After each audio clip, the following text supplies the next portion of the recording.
Hey there, welcome.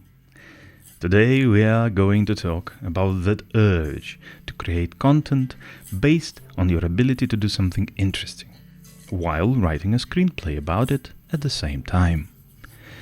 Let's see how you might start such an endeavor. First, find something that you actually love to do, and preferably have been doing for years. To, let's say, vent your existence from the mundanity of work and life in general. Congratulations, now it's your job, and you are already late for work. Yes, some people might tell you that it's going to be really hard to do an original content on YouTube on your own. It's really hard to make honest videos.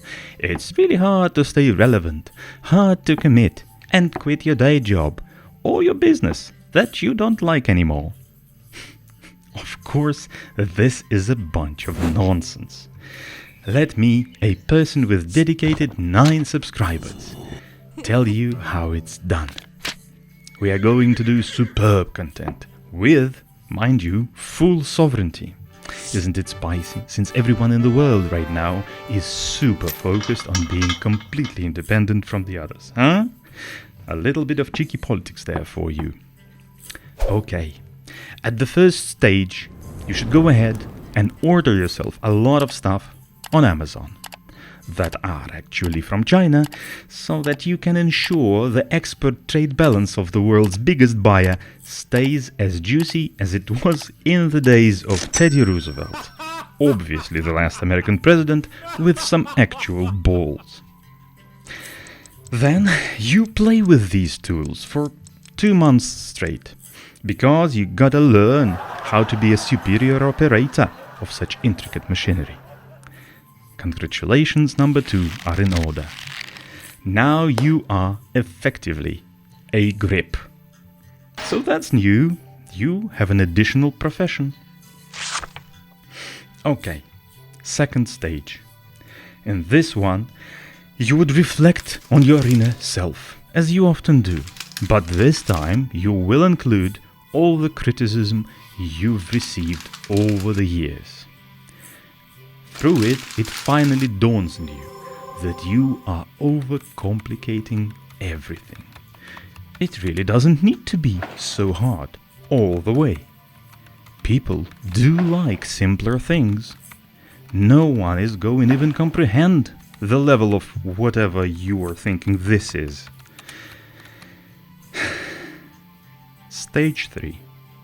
Spend at least a year making your first video.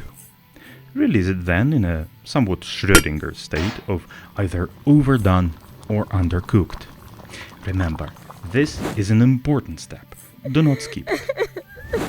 A year older, and now you actually see how you were overcomplicating things. Well, you gotta firmly decide now to appeal to the general public.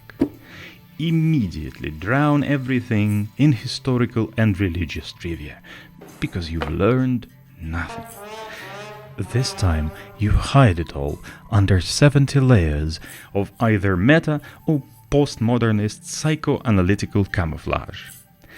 Repack your actual content in a relatable format, like, for example, a tutorial. Wink wink, nudge nudge. Hopelessly lose track of the original idea. Or then suddenly regain control over the narrative. Remember, there is real, actual footage to be shown here. As we all know, Saint Christopher was often depicted as a dog. It's commonly attributed to a linguistic error. He was a Canaanite, you see, which in Latin is cananeus. And if we were to change one letter in it, we'd get canineus, a dog man. And this error, persisted for at least from 3rd century BC to the last depiction of Saint Christopher with the dog's head. That dates back approximately to 18th century. A kind reminder that this footage is actually not necessary at all, because remember, now you are making a meta-narrative. But I know you would want to write an actual smaller script for this specific footage, so go ahead and just do it. Oh, so the real question here is, are people really that stupid? Or they will just stick with this weird idea for 1500 years, just because it shows them an exciting part of life?